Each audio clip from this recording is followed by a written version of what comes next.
Chakiya. Recording by Preeti digital recording studio Pahsaul Bazar. हट जाई तो भरोसा नहीं के दिल हम तोरल तो झूठी कैसे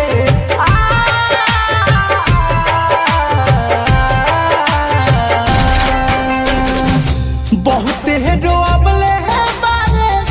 बहुते रोअबले है बारे ते हमरा दिल के बहुते रोअबले है बारे ते हमरा दिल के खुश नहीं रहबे ललिया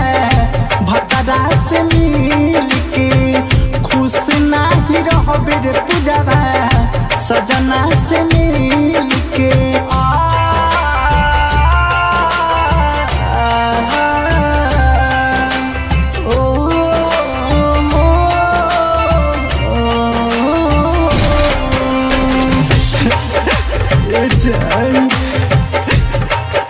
हमें ना मोहब्बत मिला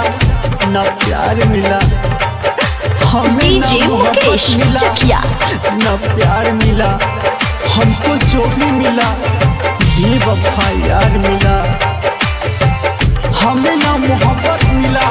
ना प्यार मिला हमको जो भी मिला बेवफा यार मिला अपनी तो बन गई तमाशा जिंदगी हर कोई अपने मकसद का तलबगार निकला जिंदगी भर ले दिले बारे हमारा के दुख दे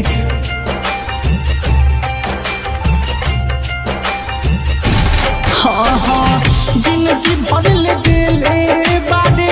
हमारा के दुख दे कबो नहीं रहबे ससुराल में सुख दे कबहू न रहबे ससुराल में सुख दे प्यार नहीं कैले रानी हो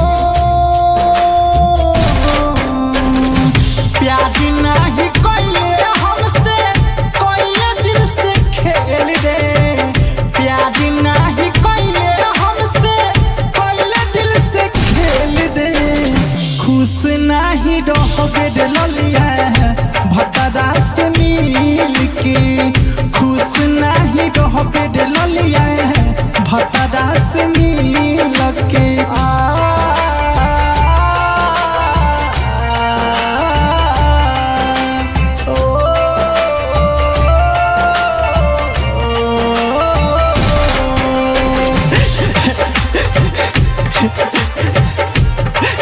जनाजा मेरा उठ रहा था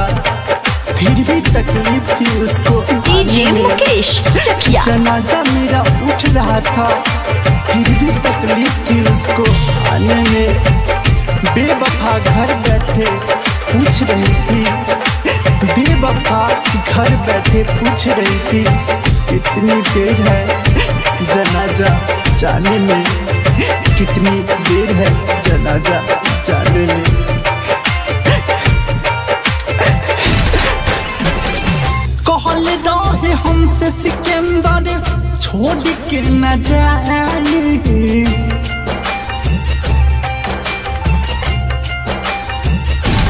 हाँ हाँ कहल रहे हमसे सिकंदर छोड़ के न जाए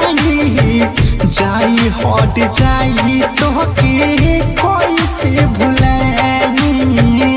जाई हट जाई तो कोई से भुलाई राई टॉड सन सतरु धन हट जाई राई टॉड सन सतरु धन बुझाता न फील के राई टॉड सन जितेंद्र बुझाता न फील के खुश नहीं रहबे ललिया